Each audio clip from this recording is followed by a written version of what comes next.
بسم اللہ الرحمن الرحیم. السلام علیکم. کیپٹل ٹاک میں خوش آمدید. آج پاکستان کے سیاسی منظر پہ کچھ ایسے واقعات پیش آئے ہیں کہ ہمیں آج پروگرام کا آغاز جو ہے وہ پاکستان کی سیاست سے کرنا چاہیے. لیکن کیا کریں کہ جو عالمی سیاست ہے اس پہ جو واقعات پیش آ رہے ہیں ان کا وزن پاکستان کی سیاست سے ذرا زیادہ ہے اور اس کا اثر بھی جو ہے وہ پاکستان پہ بہت زیادہ ہے. پاکستان کی معیشت پر بھی اور پاکستان کے عام آدمی پہ بھی اس کا اثر بہت زیادہ ہے. اس لیے ایک دفعہ پھر ہم شروع کریں گے عالمی منظرنامے سے، اپنی گفتگو کا آغاز کریں گے اور پھر قومی منظرنامے پہ آتے ہیں. تو جو امریکہ کے صدر ہیں ڈونلڈ ٹرمپ، وہ بار بار ایران سے کہہ رہے ہیں کہ آپ اپنی شکست تسلیم کریں، اور ایران بار بار ڈونلڈ ٹرمپ سے کہہ رہے ہیں کہ ہم شکست تسلیم نہیں کریں گے، ہم آپ کو شکست دیں گے. اور اس صورتحال میں کل یہ رپورٹ ہوا تھا کہ جو امریکہ کی طرف سے 15 شرائط ایران کو دی گئی تھیں کہ اس میں یہ بھی تھی کہ آپ اپنا جو نیوکلیر پروگرام ہے اس کو رول بیک کریں، تو ایران نے اس کو ریجیکٹ کر دیا تھا. اب وائٹ ہاؤس یہ کہہ رہا ہے جی کہ یہ جو 15 نکات ہیں یہ تو کوئی قیاس آرائی تھی. اور آج ہمارے جو ڈپٹی پرائم منسٹر ہیں اسحاق ڈار صاحب، انہوں نے باقاعدہ ایک سٹیٹمنٹ جاری کر دیا ہے اور وہ یہ کہہ رہے ہیں جی کہ there has been unnecessary speculation in the media regarding peace talks to end ongoing conflict in the Middle East. In reality, US-Iran indirect talks are taking place through messages being relayed by Pakistan. In this context, the United States has shared 15 points being deliberated upon by Iran. Brotherly countries of Turkey and Egypt, among others, are also extending their support to this initiative. تو اسحاق ڈار صاحب اس کو confirm کر رہے ہیں کہ 15 نکات جو ہیں وہ ہم نے دیے ہیں. وائٹ ہاؤس کہہ رہا ہے یہ اسپیکولیشن ہے، لیکن اس میں اصل بات یہ ہے کہ اسحاق ڈار صاحب جو ہیں وہ ابھی تک ڈٹرمنٹ نظر آ رہے ہیں کہ وہ ایران اور امریکہ کے درمیان جو سہولت کاری ہے یا فیسیلیٹیشن ہے اس کو جاری رکھیں گے اور کوئی نہ کوئی اس کا نتیجہ نکل آئے گا. اور دوسری اہم ڈیولپمنٹ یہ ہے کہ پاکستان میں جو سعودی عرب کے سفیر ہیں آج انہوں نے کھل کر ایران کے جو حملے ہیں سعودی عرب پر اس کی مذمت بھی کر دی ہے اور ساتھ ہی ساتھ پاکستان کی طرف سے جو امن قائم کرنے کے لیے ایفرٹس کی جا رہی ہیں ان کو اپریشیٹ بھی کیا ہے. اور رائٹرز نیوز ایجنسی جو ہے وہ یہ کہہ رہی ہے کہ پاکستان کے کہنے پر امریکہ نے اسرائیل کو یہ کہا ہے کہ آپ نے ایران کے جو سپیکر ہیں پارلیمنٹ کے باقر کالیباف اور فورن منسٹر مسٹر عراقجی عباس عراقجی، ان کو ٹارگٹ نہیں کرنا، ان کو آپ نے قتل کرنے کی کوشش نہیں کرنی. مزید اس پہ بات چیت کرتے ہیں. ہمارے ساتھ موجود ہیں جناب ڈاکٹر مصدق ملک صاحب کی وزیر ہیں اور جو اسٹینڈنگ کمیٹی ہے فار فارن ریلیشنز اس کے ممبر ہیں، اور سینیٹر علی ظفر صاحب تحریک انصاف کے پارلیمانی لیڈر سینٹ میں، اور یہ بھی جو فارن ریلیشنز کی کمیٹی ہے اس کے ممبر ہیں، اس لیے ہم نے ان دونوں کو بلایا ہے. تو ڈاکٹر مصدق ملک صاحب، آپ کو کیا لگ رہا ہے کہ اسحاق ڈار صاحب کی ابھی تک کوشش جاری ہے کہ ایران اور امریکہ کے درمیان بات چیت کا سلسلہ جو ہے وہ جاری رہے؟ کیا کوئی مڈل گراؤنڈ ایسی بن سکتی ہے جس پہ کہ دونوں ملک بات چیت کے لیے راضی ہو جائیں؟ دیکھیں، ایک تو میں یہ سمجھتا ہوں کہ پوری آپ تاریخ اٹھا کے دیکھ لیں تو کبھی پاکستان اتنا سینٹر سٹیج نہیں ہوا کسی بھی امن کی کاوش میں، بالخصوص اگر دنیا کی سپر پاورز اس میں انوالوڈ ہوں تو کون پوچھتا ہے کسی کو بھی. لیکن پاکستان کی خارجہ پالیسی میں سمجھتا ہوں بے انتہا کامیاب رہی ہے. ہم نے اپنے تمام حلیف دوست جو ہیں سب کو ساتھ رکھا ہے، بڑی بڑی دنیا کی جو طاقتیں ہیں انہیں بھی اپنے ساتھ رکھا ہے، اور ایک نیوٹرل سٹانس لیتے ہوئے کم از کم ایک ایسی کریڈیبلٹی اور لیجیٹیمیسی کا حصول ہم نے کر لیا ہے کہ دنیا جب دیکھتی ہے کہ کون لوگ ہیں جو ثالثی میں پارٹیسپیٹ کر سکتے ہیں لیڈ. میں اس وجہ سے نہیں کہتا کہ اپنے منہ کیا کہے کوئی کہ ہم لیڈ کر رہے ہیں، لیکن دنیا آپ کے سامنے تمام چیزیں آپ کے سامنے آ رہی ہیں کہ پاکستان کا کیا رول ہے. تو پاکستان کو بہت کامیابی ہوئی ہے اس میں. وزیر اعظم تقریباً روز ٹیلی فون پر ہوتے ہیں، تقریباً روز، مجھے یہ معلوم ہے، اور روز اس کو ڈائریکٹلی سپروائز کر رہے ہوتے ہیں. اسحاق ڈار صاحب جو ہیں انہوں نے شاید ہی کوئی دنیا کا لیڈر ہوگا جس سے کانٹیکٹ نہیں کیا اس کو آگ کو بھڑکنے سے روکنے کے لیے. تو ایک تو میں یہ کہنا چاہ رہا ہوں کہ یہ بڑی غالباً پہلی مرتبہ اتنا بڑا رول پاکستان نے پلے کیا. اس سے پہلے کہا جاتا ہے کہ چین کے ساتھ جو دوستی امریکہ کی یا تعلقات بنے تھے اس میں بھی پاکستان نے ایک بڑا رول پلے کیا تھا. اس کے بعد اب یہ اتنا بڑا رول پلے کر رہے ہیں. مگر اس وقت تو صرف امن کی بات ہو رہی تھی. ابھی تو آگ جو بھڑکی ہوئی ہے، جو ہمارے گھر کی دہلیز تک بھی آ گئی ہے قیمتوں کی صورت میں، مہنگائی کی شکل میں، پٹرول کی قیمت کی شکل میں، اس کو بجھانے کی کوشش کی جا رہی ہے. تو میں اسحاق ڈار صاحب کو، وزیر اعظم کو، فیلڈ مارشل صاحب، سب کو جو بھی اس پروسیس کو سٹیئر کرتے ہیں، سب کو مبارکباد پیش کرتا ہوں. اچھا اب دوسری بات، سوری میں صرف ایک منٹ دیکھیے، دوسری بات یہ ہے کہ آپ نے جو دوسری بات کی، کس حد تک آج سے ایک ہفتہ پہلے تو کوئی بات نہیں ہو رہی تھی، صرف ایک زبان بولی جا رہی تھی، اور وہ تھی میزائل کی، میزائل کے جواب میں ڈرون کی، ڈرون کے جواب میں جہاز کی، کہیں آگ کی، کہیں عمارت کے گرنے کی، کہیں کسی جنگی جہاز کو آگ لگنے کی. یعنی ماسوا قتل و غارت کے، خون کے، آگ کے، دھوئیں کے آپ کو کچھ نہ سنائی دیتا تھا نہ دکھتا تھا. اب آج اگر یہ گفتگو ہو رہی ہے کہ کون سے نکات ہیں، کس کے نکات ہیں، کون فاتح ہے، کون مفتوح ہے، یا درمیان کا کوئی راستہ ہے، تو یہ ایک بہت بڑی کامیابی ہے کہ آگ اور گولے کے بجائے، اور ایک بڑی کلیئر تھریٹ جو امریکہ نے دیا کہ ہم انفراسٹرکچر کو اب ڈائریکٹلی ہٹ کریں گے، جس کے جواب میں دیگر انفراسٹرکچر کو ہٹ ہونا تھا. تو اس کو تھوڑا ڈیلے کرنے میں، گفتگو میں، نکات کی ڈسکشن کو لانے میں جو رول بڑا خوش آئند رول ہے، اور جو رول پاکستان نے پلے کیا ہے، وہ قابل ستائش. اچھا اب اس میں یہ ایک نقطہ بھی بڑا اہم ہے کہ کچھ دن پہلے جو ایران کے وزیر خارجہ ہیں عباس اراغچی، انہوں نے ایک سٹیٹمنٹ میں پاکستان کی تعریف کی اور شکریہ ادا کیا.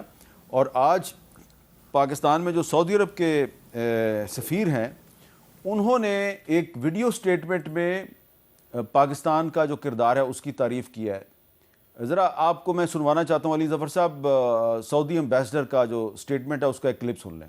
إنما تشهده المنطقة من هجمات نيرانية استهدفت المملكة العربية السعودية بقية الدول الخليجية الشقيقة يبعث عن بالغ القلق وتشكل انتهاكا واضحا للقانون الدولي ولمبادئ ميثاق الأمم المتحدة. وفي هذا السياق نشيد بالموقف المسؤول الذي اتخذته حكومة جمهورية باكستان الإسلامية وبمساعيها المتواصلة والحكيمة لاحتواء الأزمة والعمل على حلها بالطرق السلمية، بما يعكس التزام باكستان بدورها البناء في دعم الأمن والاستقرار الإقليمي.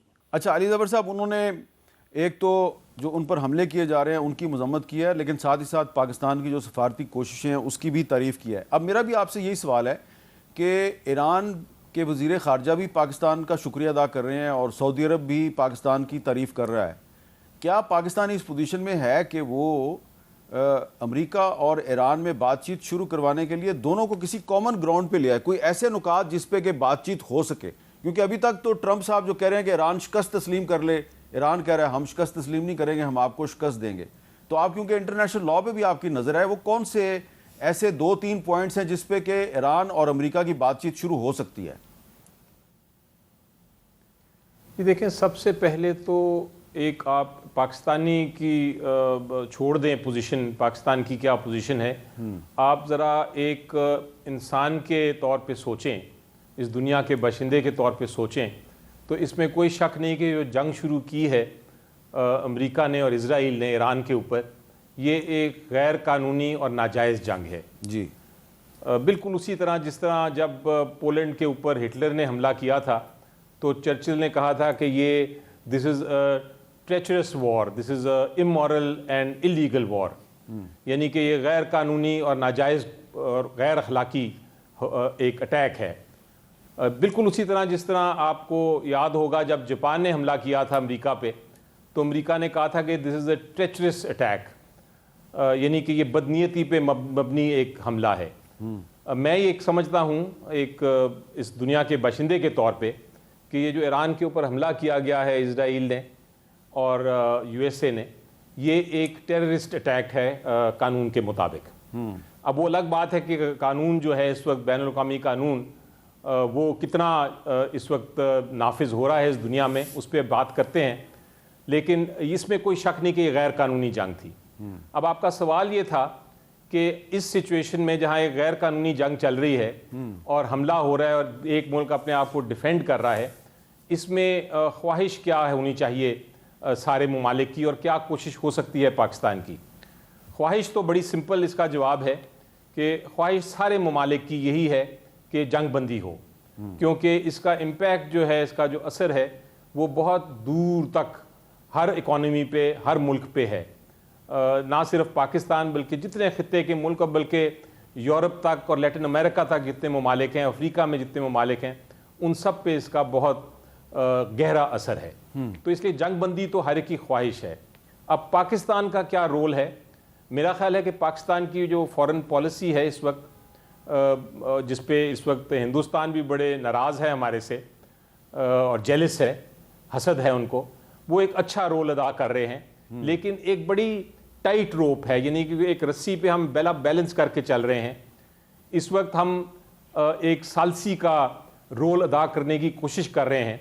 فی الحال ہمارا رول جو ہے پاکستان کا، مجھے نظر آتا ہے کہ ایک میسنجر کے طور پہ ہے۔ ہاں، ہم ایک ملک کا پیغام دوسرے تک پہنچا رہے ہیں، ابھی تک ہم ثالثی کے رول میں نہیں آئے۔ ثالثی کا رول صرف تب ہو سکتا ہے جب آپ کے پاس اتنا اثر ہو، چاہے طاقت کے ذریعے، چاہے سینکشنز کے ذریعے، کہ آپ کسی نہ کسی طرح اپنی باتیں منوا سکیں۔ اچھا علی ظفر صاحب، اس لیکن میں ہمارے پاس علی ظفر صاحب اس میں ایک سوال، علی ظفر صاحب ایک سوال بڑا اہم ہے اس میں۔ جی، آپ نے بالکل درست کہا کہ ثالثی کی بجائے ہم ابھی تک میسنجر کا کردار ادا کریں، کیونکہ اس میں ایک جو فریق ہے اس پورے کانفلکٹ کا، جو مین فریق ہے اسرائیل، اس کے ساتھ تو ہمارے ڈپلومیٹک ریلیشنز ہی نہیں ہیں، ہم تو اس کے ساتھ بات چیت بھی نہیں کر سکتے، تو ہم اس میں میڈیشن تو نہیں کر سکتے، ہم تو صرف فیسیلیٹیشن کر سکتے ہیں۔ تو اگر ہم امریکہ اور ایران کے درمیان بات چیت شروع کروا دیں تو کیا یہ بھی ایک بہت بڑا بریک تھرو نہیں ہوگا؟ جی دیکھیں، یہاں اب جو ہر ایک کو پتہ ہے کہ جو اسرائیل کا مقصد تھا اس جنگ کے لیے اور جو ہے وہ تو یہ ہے کہ وہ ایران کو، رجیم کو تبدیل کریں اور اپنا اثر رسوخ ایران میں پھیلائیں اور اس خطے میں ایک بحران ہو، ایک کیوس ہو، ایک شدید قسم کی لڑائی ہو مسلمان ممالک میں۔ یہ ایجنڈا ہے اسرائیل کا، اور یو ایس اے کو انہوں نے ایک طرح سے ٹرک کر لیا ہے، ایک طرح سے دھوکہ دے کے ان کو اندر لے آئے ہیں، اور اب امریکہ باہر نکلنا چاہتا ہے، اسرائیل جو ہے وہ نہیں چاہتا کہ کسی زمینی نیگوسیشن ہو۔ لیکن میری نظر میں جو میرا اندازہ ہے وہ یہ ہے کہ اگر کسی وقت امریکہ اس جنگ سے باہر نکل جاتا ہے اور وہ سمجھوتا کر لیتا ہے، تو پھر اسرائیل کے پاس یہ گنجائش نہیں ہوگی کہ وہ یہ جنگ اکیلی لڑ سکے، کیونکہ وہ یہ جنگ لڑ رہا ہے جو اثر رسوخ اور جو طاقت ہے امریکہ کی، اس کے بیس پہ۔ تو اس لیے میرا خیال ہے کہ اگر پاکستان یا وہ باقی جو ممالک ہیں وہ کوشش کر کے کسی نہ کسی طرح ایک جنگ بندی تک آ جائیں، اور بے شک لانگ ٹرم اس کی سلوشن جس کا بھی ہم ڈسکس کریں گے کہ کیا ہونی چاہیے، میرا بھی ایک اندازہ ہے جس کو میں ذکر کروں گا، لیکن اگر اس سلوشن تک پہنچ سکیں، اس حل تک پہنچ سکیں، تو میرا خیال ہے کہ پھر اسرائیل آگے نہیں چل سکے گا۔ اچھا، وہ جو آپ کہہ رہے ہیں کہ جنگ بندی، سیز فائر تک ہم پہنچ سکتے ہیں، مصدق ملک صاحب، کیا اگر ایران اور امریکہ کے درمیان سارے معاملات باقی چھوڑ دیں، اسٹریٹ آف ہرموز کو کھولنے کے ایشو پہ کوئی سمجھوتا ہو جاتا ہے تھرو پاکستان، ترکی، ایجپٹ، تو سیز فائر ہو سکتا ہے؟ دیکھیے، کوئی بھی آپ معاملہ پرانا بھی تاریخی طور پر اٹھا کے دیکھ لیں، ادر دین فیو کیسز، کوئی حتمی جیت اور حتمی ہار مشکل ہوتی ہے، کوئی ایسا معاملہ چلتا نہیں ہے۔ ابھی آپ افغانستان کے حوالے سے دیکھ لیں، امریکہ نے جاتے جاتے کلیم کیا کہ ہم جیت گئے، ہمارا کام ختم ہو گیا، ہم جا رہے ہیں۔ افغانستان نے کلیم کیا کہ ایک باہر کا انفلوئنس آیا ہوا تھا، وہ یہاں پہ بیٹھے ہوئے تھے، ہم نے ان کو نکال دیا۔ دونوں نے پارشل وکٹری اپنی نیریٹو میں کلیم کر کے ایک لیجیٹمیٹ سپیس بنائی، جس لیجیٹمیٹ سپیس میں وہ جنگ ختم ہو سکے۔ بالکل اسی طرح یہاں پہ بھی جو آپ نے ابتدائیے میں کہا کہ ایک کہہ رہا ہے کہ تم شکست قبول کرو اور دوسرا کہہ رہا ہے میں تمہیں شکست دے دوں گا، یہ کھیل اس طرح ختم ہوتے نہیں۔ کوئی ایک فریق جو ہے وہ مورل وکٹری کلیم کرے گا، دوسرا فریق جو ہے وہ جنگی وکٹری کلیم کرے گا، کوئی درمیان میں کوئی ایسا طریقہ کار نکلے گا جس میں فیس سیونگ کی گنجائش دونوں کے لیے پیدا ہو اور وڈرا کرنے کے لیے بھی ایک سپیس کریٹ کی جاتی ہے۔ پاکستان کا کردار آپ مان لیتے ہیں میسنجر کا ہے، لیکن اس میسج کے ساتھ، اس میسنجر کے رول کے ساتھ ایک سورس آف لیجٹمیسی آتی ہے، ایک لیجٹمیٹ ایکٹر تسلیم کیا جاتا ہے کہ یہ ایک نیوٹرل آربٹر ہے، میڈیٹر نہ بھی ہو لیکن ایک نیوٹرالٹی، کوئی بندہ کسی کو پیغام دے رہا ہے تو جب آپ کے خیال میں آپ کی میری کو بات ہو رہی ہو تو صرف پیغام تو نہیں، میں پرچی لے کر تو نہیں جا رہا نا، میں آپ کے ساتھ بات کر رہا ہوں، میں آپ کو ایک نقطۂ نظر دے رہا ہوں، میں آپ کو یہ کہہ رہا ہوں کہ کتنی تباہی ہوگی، یہ تباہی کہاں کہاں تک پھیلے گی، اور یہ ایک کچھ تحمل سے، بردباری سے اس کا کوئی طریقہ ہمیں سوچ لینا چاہیے، خطے کے لیے سوچ لینا چاہیے، بین الاقوامی سیاست کے لیے سوچ لینا چاہیے، اس کے دیگر ملکوں کی جنگیں جو ہیں ان پہ کیا اثرات آئیں گے وہ سوچ لینا چاہیے۔ یہ جو ہم چیزیں انسٹرومنٹس کریٹ کر رہے ہیں، یہ انسٹرومنٹ اگر دنیا میں دیگر ممالک نے استعمال کرنے شروع کر دیے، چاہے وہ ڈیفینسو اوفینسو کا ہو، پری ایمپٹیو سٹرائکس کے ہوں، تو اس کے کیا اثرات مرتب ہوں گے۔ تو یہ تمام چیزیں جو ہیں یہ صرف میسنجر والی نہیں ہوتی، اس کے اندر ایک عمل ہوتا ہے ایک کریڈیبل ایکٹر کا، لیجٹمیٹ ایکٹر کا۔ تو میں سمجھتا ہوں کہ وہ سپیس آج سے یعنی 1.5 ہفتہ پہلے تک تو کسی کے گمان میں یہ بات نہیں تھی، جو کچھ ہو رہا تھا کہ بات کے متعلق بھی بات کی جا سکتی ہے، میسج تو تب بھی کنوے ہو سکتے تھے، مگر یہ راستہ کھلا ہے تو ضرور اس کے پیچھے بہت سے مختلف ممالک نے اپنا انفلوئنس اور اپنی لیجٹمیٹ سپیس استعمال کرتے ہوئے انفلوئنس کرنے کی کوشش کی ہوگی۔ ہم نے بھی کی ہے، اور اگر دنیا نے جانا ہے کہ یہ ایک لیجٹمیٹ اس وقت ایکٹر ہے جو چاہتا ہے کہ امن قائم ہو جائے، تو وہ سپیس اگر یہاں تک پہنچ چکی ہے کہ 1 کے 15 نکات، 1 کے 4 نکات یا جو بھی ہے معاملہ، وہ ٹیبل پر آ گئے ہیں، یعنی کوئی بیسس تو بنی ہے نیگوشیشن کی، اس سے پہلے تو کوئی گفتگو نہیں تھی۔ اچھا، تو ہم پر امید ہیں وقت لگے گا۔ اچھا، اس میں ایک اور نقطہ بڑا اہم ہے، جو ایران کی 5 شرائط ہیں وہ تو سٹیٹڈ پوزیشن ہے ایران کی، اس کا جو پہلا نقطہ ہے وہ یہ ہے جی ایران پر حملے اور ایران کے اہلکاروں کی جو ٹارگٹ کلنگ ہے وہ فوری طور پہ بند کی جائے، ایران کے خلاف آئندہ کوئی جارحیت نہ ہونے کی ٹھوس ضمانت دی جائے، حالیہ جنگ میں نقصانات کی تلافی بصورت معاوضہ کی جائے، ایران کے اتحادی اور حمایت یافتہ گروہوں یعنی حزب اللہ اور حماس کے خلاف بھی کارروائی بند کی جائے، آبنائے ہرموز پر ایران کی خود مختاری کا احترام کیا جائے۔ پہلا نقطہ ہے ایران پر حملے اور اہلکاروں کی ٹارگٹ کلنگ بند کی جائے۔ رائٹرز نیوز ایجنسی نے خبر دی آج کہ پاکستان کے کہنے پہ امریکہ نے اسرائیل سے کہا کہ آپ ان کا جو فارن منسٹر ہے عباس اراغچی اور پارلیمنٹ کے جو اسپیکر ہیں باقر کالیباف ان کو ٹارگٹ نہیں کریں گے۔ تو علی ظفر صاحب، کیا یہ جو انٹرنیشنل میڈیا کے ذریعے جو میسیجنگ ہو رہی ہے تو کیا اس کا مطلب یہ ہے کہ ایران کی جو شرائط ہیں 5 ان میں سے جو پہلی شرط ہے اس پر غور و فکر نہیں کیا گیا بلکہ اس کو عملی صورت بھی دے دی گئی ہے، پاکستان کے ذریعے یقین دہانی کروا دی گئی ہے؟ دیکھیں جی، اس میں بہت اہم چیز ہے، بڑی اچھی بات ہے اگر یہ ہو جائے، لیکن اہم چیز سمجھنے والی یہ ہے کہ اس سے پہلے بھی 2 بار نیگوسیشنز کے دوران، یعنی جب مذاکرات ہو رہے تھے، بات چیت ہو رہی تھی، تو 2 بار پہلے بھی حملہ ہو گیا نیگوسیشنز کے جاری ہونے کے اور ایک اختتام تک پہنچنے کے باوجود۔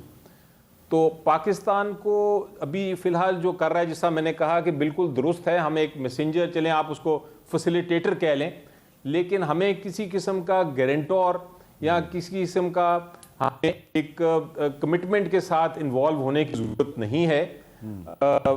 اچھی بات ہے کہ ہمارا پوری دنیا اس وقت دیکھ رہی ہے کہ پاکستان ایک فیسیلیٹیٹر ہے، لیکن ہمارے تعلقات سعودی عربیہ سے بھی بڑے اچھے ہیں، ہمارا ہمسایہ ملک ایران ہے ان کے ساتھ بھی تعلقات بڑے اچھے ہیں، ہماری ایک ریلیشن شپ پاکستان کی اسٹیٹ ٹو اسٹیٹ امریکہ کے ساتھ بھی بہتر ہے۔ تو ہمیں نہیں چاہیے کہ فیسیلیٹیٹر سے زیادہ ہم کوئی اس جوش میں آ کے کہ ہم کوئی بڑا ہماری واہ واہ ہو رہی ہے تو ہم کوئی آگے بڑھ جائیں اور کمٹمنٹس کر لیں، اور وہ کمٹمنٹ کی خلاف ورزی ہو تو ہمارے اوپر بھی اس کا اثر ہو سکتا ہے۔ جب تک تو میسنجر ہیں یا فیسیلیٹیٹر ہیں، بہت اچھا رول ہے، اس رول تک ہمیں اپنے آپ کو رکھنا چاہیے اور ہم بھرپور کوشش کرتے رہیں اپنے گڈ آفسز استعمال کر کے کہ یہ معاملہ طے ہو، جس طرح باقی ممالک بھی کوشش کر رہے ہیں، چین بھی کر رہا ہے، ترکی ہے، مڈل ایسٹ کنٹریز ہیں، لیکن آگے ہمیں کوئی کسی کا خطرہ نہیں مولنا چاہیے، کیونکہ ہمارا اس وقت جو جیسا میں نے کہا ٹائٹ روپ ہے، ایک بڑا بیلنسڈ ایک فارن پالیسی ہے، ہم اس تک ہی محدود رکھنے کی ضرورت ہے۔ اب جہاں تک ایران کا پہلا جو ڈیمانڈ ہے میری نظر میں یہ ڈیمانڈ بہت جائز ہے. جیسا میں نے کہا کہ ہر قسم کے قانون کو آپ دیکھ لیں, ہر قسم کے اخلاق کو دیکھ لیں, تو یہ ناجائز جو جنگ ہے اس کو اگر ختم کرنے کے لیے پہلی کنڈیشن ایران لگا رہا ہے, اور یہ پہلی کنڈیشن میں یہ بھی شامل ہے کہ کوئی اسیسینیشنز نہیں ہوں گی, قتل نہیں کیا جائے گا, جو کہ بالکل ہی غیر قانونی یعنی ایسی چیز ہے جو کہ کوئی سوچ بھی نہیں سکتا تھا کہ زمانے میں بھی کہ ایسا بھی کوئی ملک کرے گا کہ دوسرے ملک کے صدر کو اور ان کے جو لوگ ہیں, جو منسٹرز ہیں, ان کو مارے گا آ کے. تو یہ جب یہ والے جو دو مطالبات ہیں کہ آپ یہ مارنا بند کریں, اسیسینیشنز بند کریں اور آپ جنگ بند کریں, یہ تو میرا خیال ہے اتنا جائز مطالبہ ہے کہ اس کے بغیر آگے بڑھ ہی نہیں سکتے. علی ظفر صاحب, اس میں اس چیز کو بھی ہمیں ذہن میں رکھنا ہے کہ آج بھی ایران نے جو ایران کی جو نیوی کے جو سربراہ ہیں کمانڈر علی رضا صاحب, ان کو اسرائیل نے ٹارگٹ کیا ہے آج. لیکن رائٹرز کی خبر کے مطابق ابھی تک امریکہ نے اسرائیل سے یہ کہا ہے کہ جو آپ کی ہٹ لسٹ ہے اس میں سے باقر کالیباف کو اور عباس عراقچی کو نکال دیں, تو صرف اتنی سی ڈیولپمنٹ ہے. باقی پاکستان جو ہے اس نے تو کہا ہے کہ آپ کسی کو بھی ٹارگٹ نہ کریں, لیکن اسرائیل جو ہے اس نے امریکہ کے ذریعے یہ میسج دیا ہے ہم صرف ان دو کو ٹارگٹ نہیں کر رہے, لیکن ایران کہہ رہا ہے کہ آپ کسی کو بھی ٹارگٹ نہ کریں. جی دیکھیں, یہی حامد میر صاحب اتنی عجیب و غریب بات ہے کہ آپ اب یہ اسٹیٹ ٹو اسٹیٹ آپ یہ بات کر رہے ہیں کہ ہمارے پاس ایک اسیسینیشن لسٹ ہے اور ہم اس کو ایلیمنیٹ کریں گے, اس کو ماریں گے, اس کو نہیں ماریں گے.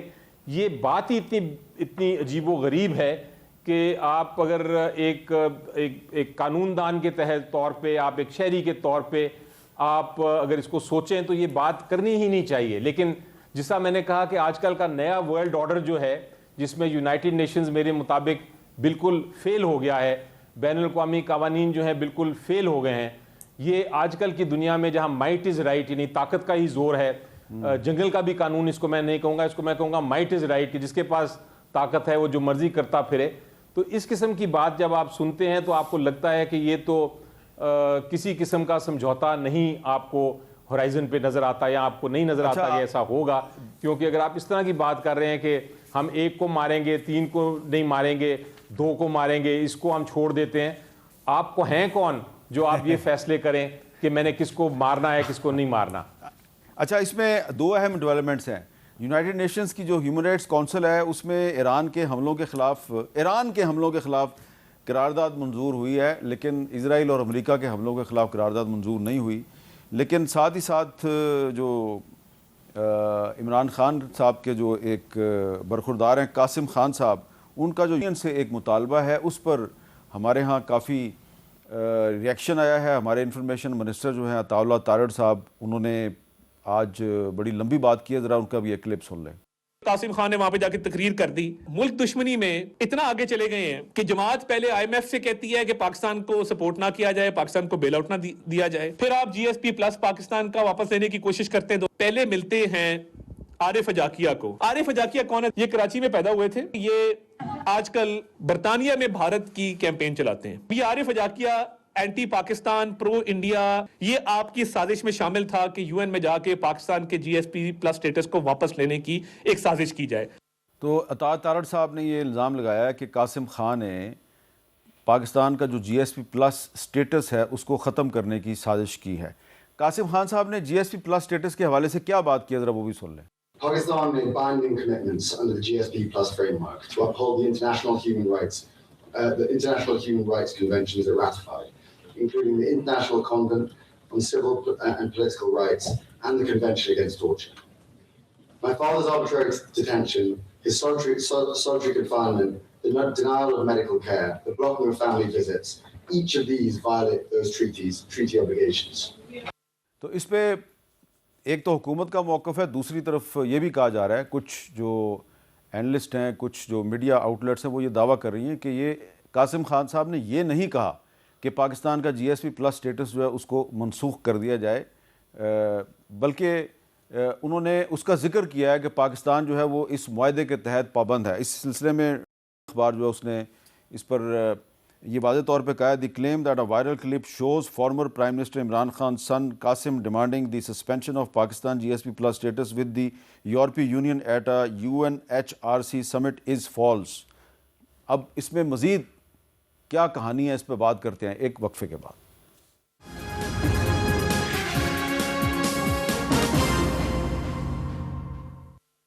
کیپٹل ٹاک میں دوبارہ خوش آمدید۔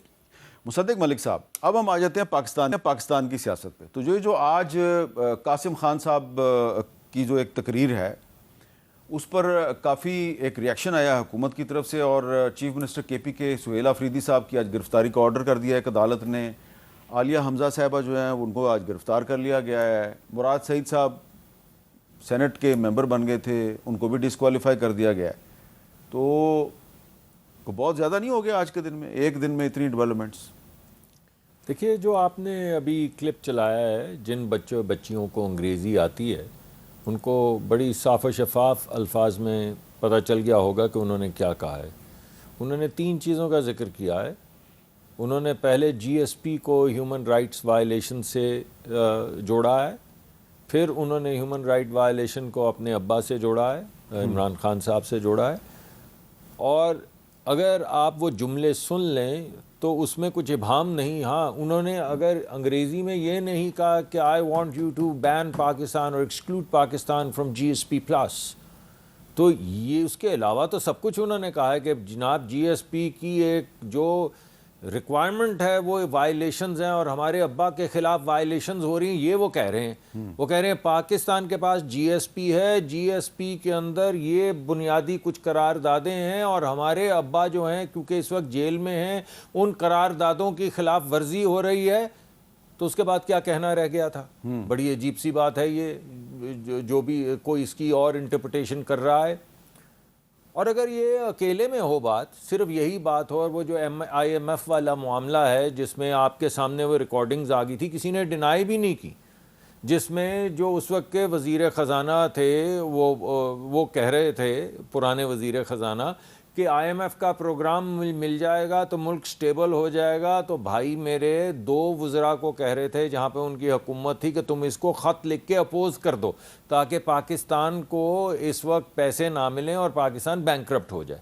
اور بینکرپٹ ہونے کی بھی وجہ جو تھی وہ وہی تھی جس کو وہ سیٹل کر کے گئے تھے، جو ارریسپانسبلی ڈپلیشنز آ رہی تھیں ہماری۔ خیر اس بات کو چھوڑ دیں، چلیں یہ 2 باتیں ہو گئی۔ تیسری بات، وہ پوری جو میڈیا کیمپین تھی، خان نہیں تو پاکستان نہیں خاکم بدہن، جو آفیشیل اکاؤنٹ سے چلائی جا رہی تھی۔ ابھی میں کوئی ذکر نہیں کر رہا کہ وہ کون سے فوج کے جو سربراہان ہیں یا جرنیل ہیں جن کی بیٹیوں کے نام لیے جا رہے تھے، جن کے خلاف کیمپینیں چلائی جا رہی تھیں، وہ والے جنرل جو شہید ہو گئے ہیلی کاپٹر سے آپ ہی کے بچیوں کو بچانے کے لیے یا معائنے کے لیے، وہ شہید ہو گئے، ان کی فیملی کے متعلق جو کیمپین چلائی گی، میں ان باتوں کا ذکر نہیں کر رہا، میں تو صرف پاکستان کی بات کر رہا ہوں۔ آپ کسی دفاعی ادارے پہ کس طرح کی تنقید کرتے ہیں، کیسا حملہ کرتے ہیں، حملے پہ اکساتے ہیں، حملہ ہوتا ہے یا نہیں، شہیدوں کے مجسموں کے سر کٹتے ہیں یا نہیں، آپ آگ لگاتے ہیں کور کمانڈر کے گھر کو یا نہیں، آپ جی ایچ کیو جاتے ہیں یا اس پہ اکساتے ہیں لوگوں کو یا نہیں، یا آپ قلعے میں جاتے ہیں اور وہاں پہ جا کے اسلحہ لوٹنے کی کوشش کرتے ہیں۔ کس کے خلاف اسلحہ لوٹنے کی کوشش کر رہے؟ بھائی چھوڑ دیں ان تمام باتوں کو۔ میں تو آپ کو سیدھی 3 باتیں بتا رہا ہوں کہ پہلے آئی ایم ایف کے خلاف کہ پاکستان کو پیسے نہ مل جائیں، پاکستان بینکرپٹ ہو جائے، اب جی ایس پی کے خلاف کہ ایک ایسے وقت میں جب پوری دنیا میں تیل کی قیمت بڑھ رہی ہے، ہمیں زر مبادلہ کی ضرورت ہے، ہم ایکسپورٹس بڑھانا چاہ رہے ہیں، ہمارا مرکز تمام اکنامک ٹرانسفارمیشن کا صرف ایکسپورٹ بڑھانا ہے اس وقت۔ ایسے موقع پہ بین الاقوامی سطح پہ جا کے پاکستان کا جو نام روشن کر رہے ہیں کہ جناب ہمارے ابا کیونکہ جیل میں ہے تو جی ایس پی ان کی کیوں نہ ختم کر دی جائے، تو اس کو پھر وہ خان نہیں خاکم بدہن تو پاکستان نے، ارے بھائی پاکستان ہے تو خان ہے، پاکستان ہے۔ اسی طرح جیل میں پہلے بھی نواز شریف صاحب رہے ہیں، مریم نواز شریف صاحبہ رہی ہیں، شہباز شریف صاحب رہے ہیں، حمزہ شہباز صاحب رہے ہیں، ہماری ساری قیادت رہی ہے، احسن اقبال صاحب رہے ہیں، کوئی نام، خواجہ سعد رفیق صاحب آپ کے ہمارے دوست ہیں، وہ کتنے سال رہے ہیں، ان کے بھائی رہے ہیں جیل میں۔ کسی نے یہ نہیں کہا کہ ہم نہیں تو خاکم بدہن پاکستان نہیں، کسی نے یہ نہیں کہا جب ان کی بھی حکومت تھی کہ ان کو آئی ایم ایف کا پروگرام نہ دو، کسی نے نہیں کہا کہ پاکستان کو بینکرپٹ کر دو، کسی نے نہیں کہا کہ پاکستان کا جی ایس پی کینسل کر دو، کوئی باہر نہیں گیا کیمپین پاکستان کے خلاف کرنے۔ اب میں ذرا علی ظفر صاحب کی طرف چلا جاؤں۔ جی پلیز۔ جی علی ظفر صاحب، یہ پوری ایک لمبی چارج شیٹ آئی ہے سینیٹر ڈاکٹر مصدق ملک صاحب کی طرف سے. تو آپ کا کیا خیال ہے کہ قاسم خان صاحب نے جو تقریر کی ہے وہ ان کو نہیں کرنی چاہیے تھی یا انہوں نے بالکل درست کہا ہے جو بھی کہا ہے؟ حامد میر صاحب، ایک لا آف ٹریٹیز ہے، یعنی کہ بین الاقوامی معاہدوں کا قانون. جی. وہ یہ کہتا ہے کہ پاکستان نے بہت سارے معاہدے، ہر ملک اپنے معاہدے کرتا ہے، پاکستان نے بھی بہت سارے دنیا میں معاہدے کیے ہوئے ہیں اور بہت ساری ٹریٹیز کا حصہ ہے اور بہت سارے قوانین کو ہم نے مانا ہے. ان میں ایک بڑا اہم قانون ہے جس کا نام ہے ہیومن رائٹ، اس کو انسانی حقوق کے قوانین کے تحت universal declaration of human right کہا جاتا ہے. اس کے تحت یہ ہے کہ ہر ملک نے یہ انشور کرنا ہے، یہ وہ پابند ہے کہ اپنے جتنے قوانین ہیں وہ ان میں انسانی حقوق جو ہیں اس کے خلاف ورزی ہوگی تو وہ قانون ختم کر دے گا اور کوئی کسی قسم کا ایسا ایکشن نہیں لے گا جو کہ انسانی حقوق کے خلاف ہو. اب جب آپ یہ ٹریٹی سائن کر دیتے ہیں، اس کے بعد جب بھی آپ کوئی ٹریڈ کرنے جاتے ہیں، چاہے EU کے ساتھ کوئی کنسیشن لینا چاہیں، چاہے آپ کسی اور آرگنائزیشن کے ساتھ IMF کے ساتھ بات کریں، تو یہ جو ٹریٹی ہے یہ ایک طرح سے ایک اس کا حصہ ہوتی ہے. بالکل اسی طرح جس طرح کہ آپ کا لیبر لاز ہے، آپ نے سائن کیا ہوا ہے کہ آپ نے جو ہمارے مزدور ہیں ان کو ایک آپ نے ان کا خیال رکھنا ہے، ان کے حقوق کا خیال رکھنا ہے. اس قسم کی بے تحاشا ٹریٹیز ہیں. اگر پاکستان کسی بھی ٹریٹی کی خلاف ورزی کرتا ہے تو ہر پاکستانی کا حق ہے کہ وہ جا کے تو بات کرے اور کہے کہ یہ پاکستان کی جو حکومت ہے، اسٹیٹ مختلف چیز ہوتی ہے، پاکستان کی جو حکومت ہے وہ اس ٹریٹی کی خلاف ورزی کر رہی ہے اور ان کو ڈائریکٹ کیا جائے کہ آپ کی یہ جو ٹریٹی ہے، جو معاہدہ ہے، اس پہ عمل درآمد کریں. اب جب ہیومن رائٹس کی آپ بات کرتے ہیں، انسانی حقوق کی بات کرتے ہیں، تو وہ ہم سب کو افیکٹ کر سکتا ہے. کل کو آپ کو یا مجھے یا کسی اور کو کوئی اٹھا کے لے جاتا ہے، بند کر دیتا ہے حکومت، اور حکومت ہمیں رسائی نہیں دیتی عدالتوں تک اور ہمیں سولیٹری کنفائنمنٹ میں رکھتی ہے، تو شاید میرے اور آپ کے بچے جا کے تو یونائٹڈ نیشنز جا سکتے ہیں اور وہ کہہ سکتے ہیں کہ حکومت کو یہ کہا جائے کہ وہ اپنی جو بین الاقوامی قوانین ہیں اس کی پابندی کریں. اس میں میرا خیال ہے کوئی کسی قسم کا شک نہیں ہونا چاہیے کہ اگر حکومت اپنی بین الاقوامی قوانین کی خلاف ورزی کرے گی تو پھر ہمارا حق ہے کہ ہم جا کے اس کے خلاف آواز اٹھائیں، جو بھی فورم ہے. یہاں کوئی نہیں کہہ رہا کہ آپ پاکستان کو نقصان پہنچائیں، کوئی نہیں کہہ رہا کہ آپ پاکستان کو فیسلٹیز نہ دیں یا کنسیشنز نہ دیں یا ان کے معاہدے توڑیں. یہاں ریاست کے خلاف بات نہیں ہو رہی، یہاں حکومت کی پالیسیز کے خلاف بات ہو رہی ہے، اور خلاف بھی نہیں، میں سمجھ رہا ہوں کہ حکومت کی بہتری کے لیے بات ہو رہی ہے کہ آپ اپنے بین الاقوامی جو قوانین ہیں، جو آپ کے معاہدے ہیں، جو آپ کے ٹریٹیز ہیں، وہ اسپیشلی انسانی حقوق کے بارے میں آپ اپنے شہریوں کے خلاف انسانی حقوق کی خلاف ورزی نہ کریں. اچھا، اس میں کیا ایسی بات ہے؟ کوئی انہوں نے ایسی بات نہیں کی کہ آپ GSP کے خلاف ہوں.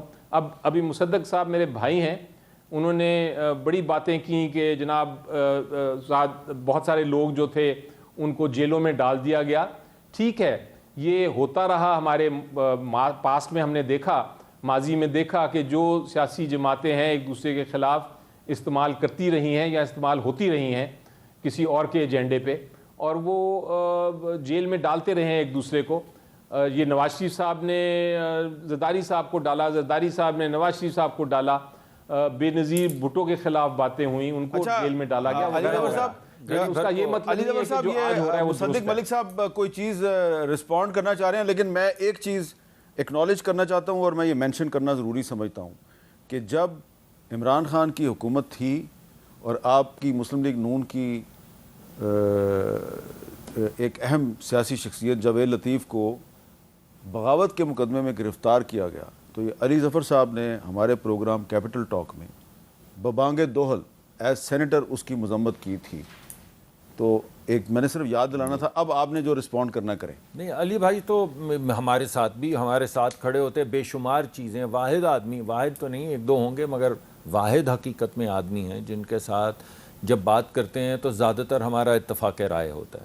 ابھی بھی انٹرپریٹیشن کا فرق آ سکتا ہے، مگر ہمارا ہمیشہ سے جب ہاؤس کے اندر بھی سینٹ میں بھی جب گفتگو ہوتی ہے، ذاتی طور پہ بھی جب ہم بیٹھتے ہیں تو ہماری زیادہ تر اتفاق رائے ہوتی. لیکن دیکھیے، ایک کیا ہی بات، کیا ہی بات ہے. یعنی ذکر جی ایس پی کا بھی ہو گیا پلس کا, ذکر وائلیشن آف ٹریٹی کا بھی ہو گیا, ذکر ابا کا بھی ہو گیا. تو اس میں کیا ہی حرج ہے اگر جی ایس پی, اگر ایسا ہے کہ ہمارے ابا جیل میں ہیں اور جی ایس پی چھین لی جائے تو اس میں کیا مسئلہ ہے؟ اس سے حکومت کو ہوگا کیا نقصان؟ اگر جی ایس پی چلے جائے گی تو ریاست کو نقصان ہوگا, حکومت کو نقصان ہوگا. آپ کہیں کہ اس حکومت کو ہٹا دو, ہم اس کو نہیں مانتے, اس کو ڈی سیٹ کر دو, ان کو یونائٹڈ نیشنز میں, نہ ایک بات ہوئی. آپ ایک ایسا کام کریں جس سے لوگ تباہ ہو جائیں, برباد ہو جائیں. علی ظفر صاحب کہہ رہے ہیں کہ انہوں نے ایسی بات نہیں کی. نہیں, میں تو ابھی انگریزی, سارا ملک انگریزی جانتا ہے بھائی, ہم کوئی اکیلے انگریز ہیں؟ براؤن رنگ کے لوگ ہیں, اردو میں آپ کے ساتھ بیٹھے, جتنی ہمیں انگریزی آتی اتنے بچے بچیوں کو انگریزی آتی. سب نے سن لیا کیا کہا ہے قاسم خان صاحب نے. جن نے نہیں سنا ہے علی ظفر صاحب کو بھی تو آتی ہے انگریزی. اپنے تسکین ظرف کے لیے جا کے ذرا وہ کلپ خود سن لیں اور ذرا ریوائنڈ کر کے سنیں. کچھ نہیں, ابھی بات رہتی, ابھی بات رہتی. ابھی آپ کی اپنے بات فریم کی تھی.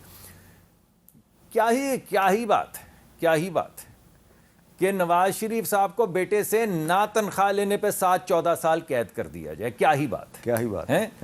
کوئی ہیومن رائٹس نہ, یا ہیومن نہیں تھے یا رائٹس نہیں تھے, دونوں میں سے کوئی ایک چیز تو ہوگی. مریم نواز صاحبہ کو ایک فونٹ جو اویلیبل ہے لیکن چونکہ وہ مائکروسافٹ ورڈ کا حصہ نہیں ہے اور وکیل نے ڈاؤن لوڈ کر کے وہ فونٹ استعمال کیا, تو کیا ہی بات ہے کہ 7 سے 14 سال سزا نہ دے دی جائے. وہ ہیومن نہیں تھی, ان کے رائٹس نہیں تھے. ان کے اپنے صبح 4 بجے 6 بجے وہ اپنے خامند کے ساتھ ہوں ہوٹل میں, اور دروازے توڑ کے پولیس, انسان سو رہا ہوتا ہے, ان کے کمرے میں بیڈ روم میں داخل ہو جائے. کیا ہی بات ہے. کوئی نہ ہیومن ہے, نہ رائٹ ہے, نہ وائلیشن ہے. کچھ تو ہوگا, یا ہیومن نہیں ہوں گے یا رائٹ نہیں ہوں گے. وہ رانا ثناء اللہ صاحب جن کو زمین پہ لٹا کے ان کی جو ڈائبٹیز کی گولیاں ہیں ان کی ترسیل روک کے کیڑیاں چھوڑی جائیں, تو وہ ہیومن رائٹ کی وائلیشن نہیں ہے. یعنی ان تمام چیزوں, اور میں آپ کو بے شمار اور ایگزامپل. وہ تو علی ظفر صاحب کہہ رہے ہیں نا غلط ہوا. نہیں, ایک منٹ ٹھہر جائیے. نہیں, میں کچھ اور کہہ رہا ہوں. میں یہ کہہ رہا ہوں کہ جب یہ تمام ہیومن رائٹس کی جو غلط ہوا, جو مان رہے ہیں وہ بھائی وائلیشنز ہو رہی تھیں, کسی پی ایم ایل این کے منہ سے سنا کہ حکومت کو برباد, یہ ملک کو برباد کر دو, ان کے پیسے چھین لو, ان کا سٹیٹس ختم کر دو؟ کبھی سنا کسی سے؟ کسی نے جا کے لابی کیا کسی جگہ پہ؟ تو یہ صرف ہیومن بھی صرف عمران خان صاحب ہیں, رائٹس بھی صرف عمران خان صاحب کے ہیں, اور اس وجہ سے چاہے ملک برباد ہو جائے, ملک بینکرپٹ ہو جائے, اور اس وقت جب ہم روز بچ رہے 70 ارب روپے کی سبسڈی 2 ہفتوں میں جو ہمارے پاس نہیں تھی, ہم نے پیٹرول کی ختم ہو رہا ہے. علی ظفر صاحب آپ نے رسپونڈ کرنا ہے, ذرا دریا کو کوزے میں بند کر دیں, آپ کی مہربانی ہوگی. جی, میرا خیال ہے کہ ہم موقف سے ہٹ گئے ہیں. آپ ماضی میں تو جا رہے ہیں مصدق صاحب, لیکن ایشو یہ ہے کیا قاسم صاحب نے کوئی ایسی بات کی جو کہ قانون یا آئین یا اخلاق کے خلاف ہے؟ میری نظر میں ایسی کوئی بات نہیں کی. انہوں نے حقیقت بنائی. حکومت کے پاس بڑا سمپل بات ہے, حکومت کیوں ہیومن رائٹ وائلیشنز کر رہی ہے, کیوں اس وقت انسانی حقوق کے خلاف ورزی کر رہی ہے. میں آپ کو گارنٹی کر کے بتاتا ہوں کہ اس وقت خان صاحب کو سولیٹری کنفائنمنٹ میں رکھا ہوا ہے. میں جب ان سے ملتا بھی تھا, کبھی کبھی جب بات ہوتی تھی تو وہ بتاتے تھے کہ کس طرح سولیٹری کنفائنمنٹ میں کیا کچھ ہو رہا ہے. اب تو پچھلے 3 مہینے سے کسی کی ملاقات نہیں ہوئی, اور ان کی کیا ایک شخص کی حالت ہو سکتی ہے ایک سولیٹری کنفائنمنٹ میں جو رکھا جائے. سر میرا وقت ختم ہو رہا ہے, مجھے چھوٹی سی بریک لینی ہے. کر رہی ہے چھوٹی سی بریک لینی ہے. جی برا نہ منائیے گا, چھوٹی سی بریک لینی ہے, بریک کے بعد دوبارہ ملتے ہیں.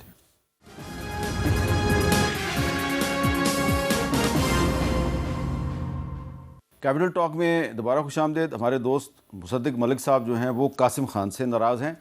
علی ظفر صاحب ان کو ڈیفینڈ کر رہے ہیں, لیکن میں آپ کو یہ بتانا چاہ رہا ہوں کہ بھارت کے ایک سابق ممبر آف پارلیمنٹ ہیں, راجیہ سبھا کے رکن ہیں, ان کا نام ہے سبرامینین سوامی, اور یہ ایک ایکس فیڈرل منسٹر بھی ہیں اور بڑے ہی انتہا پسند نظریات کے مالک ہیں.